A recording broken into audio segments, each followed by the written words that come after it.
Hello guys, আজকের এই ভিডিওতে আমরা দেখে নেবো গোটা ক্রিপ্টোকারেন্সি মার্কেটের একটা আপডেট নিয়ে নেবো। বিটকয়েনের মধ্যে নেক্সট কী হতে পারে। বিটকয়েনের মধ্যে এখানে অনেকেই ভাবছেন যে একটা হ্যাকিংয়ের অ্যাটাক হয়ে গেল, এত বড় একটা হ্যাকিং হয়ে গেল ক্রিপ্টোকারেন্সি মার্কেটের মধ্যে, তাহলে হয়তো বিটকয়েন অল্ট কয়েন আরও এখানে ডাম্প হতে পারে। কিন্তু আমি কেন বলছি এখানে ডাম্প হওয়ার চান্স অনেক কম আছে, সেটাও আজকের এই ভিডিওতে আমরা দেখে নেবো। তো ভিডিও শুরু করার আগে ছোট্ট একটা ডিসক্লেমার দিয়ে শুরু করবো।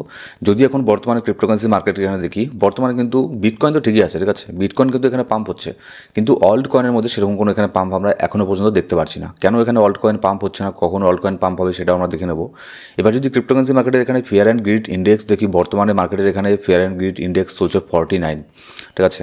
এবার মার্কেট এখানে বর্তমানে নিউট্রালের মধ্যে আছে। এবার গতকালকে এখানে কী করেছিল, গতকালকে বিটকয়েন এখানে আপনার ট্রাই করেছিল 1 লক্ষ এই যে ডলারটা আছে, এটা আমাদের জন্য একটা রেজিস্ট্যান্স, কিন্তু এর থেকেও অনেক বড় একটা রেজিস্ট্যান্স, সব থেকে বড় সেটা হচ্ছে $1,02,000।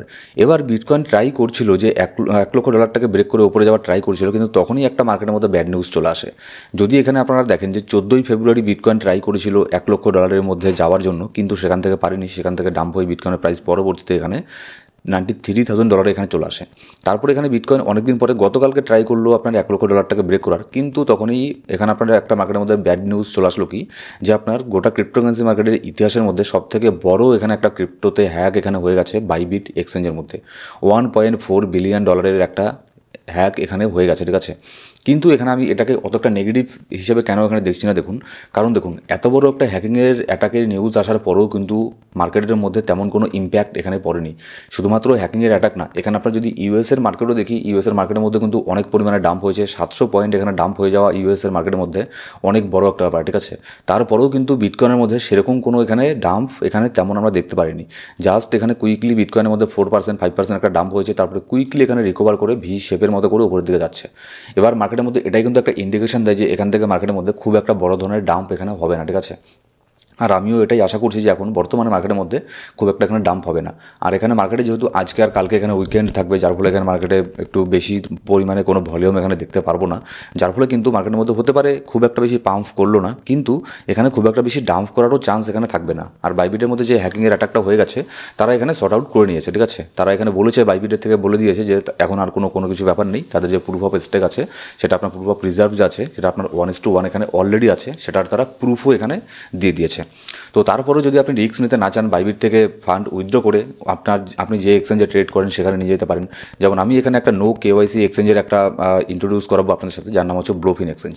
এর মধ্যে আপনাকে কোনো কেওয়াইসি করতে লাগবে না, কোনো ডকুমেন্টস দিয়ে ভেরিফাই কোনো কিছু করতে লাগবে না, জাস্ট এখানে গিয়ে অ্যাকাউন্ট ক্রিয়েট করে এখানে ট্রেডিং করতে পারেন, যার ফলে এখানে কেউ আপনাকে ট্র্যাক করতে পারবে না যে আপনি এখানে কী করছেন না করছেন। এই এক্সচেঞ্জের লিঙ্ক ডিসক্রিপশন বক্সের মধ্যে প্রথম কমেন্টের মধ্যে এখানে পেয়ে যাবেন, ঠিক আছে। তো দেখুন, ফাইনালি মার্কেটের মধ্যে তেমন কোনো বড় ধরনের আপডেট দেওয়ার কোনো কিছু নেই। আমি এখন এটাই আমার মনে হচ্ছে যে মার্কেটের মধ্যে এখন খুব একটা বেশি ডাম্প হওয়ার চান্স নেই। কারণ দেখুন, যদি ডাম্প হতো তাহলে এত বড় একটা ব্যাড নিউজ আসলো, তখনই কিন্তু মার্কেট অনেকটা ডাম্প হয়ে যেত। অনেক সময় আমরা দেখেছি যে মার্কেটের মধ্যে ছোটোখাটো একটা ব্যাড নিউজ আসে, যার ফলে কিন্তু মার্কেট 10% 20% ডাম্প করে, কিন্তু এটা বড় ধরনের একটা ব্যাড নিউজ, তারপরেও কিন্তু মার্কেটের মধ্যে সেরকম কোনো ডাম্প এখানে হয়নি। যার ফলে এটাই বোঝা যাচ্ছে যে বড় বড় যারা ম্যানিপুলেশন করে মার্কেটকে, তারা এখন মার্কেটকে নিচের দিকে নামানোর মুডের মধ্যে নেই। যদি তারা এখানে ম্যানিপুলেশন করতে যেত, বিটকয়েনের মধ্যে আরামসে বিটকয়েন 91K কিংবা 87K পর্যন্তও চলে আসতে পারতো গতকালকে প্রাইস, ঠিক আছে। কিন্তু যেহেতু সেইখানে আসেনি, তার মানে যারা বড় বড় ট্রেডার আছে, বড় বড় ইনস্টিটিউট আছে, তারা চাইছে না যে মার্কেট এখন বর্তমানে নিচের দিকে নামুক, মার্কেট এখান থেকে উপরের দিকে যাওয়ারই চান্স বেশি।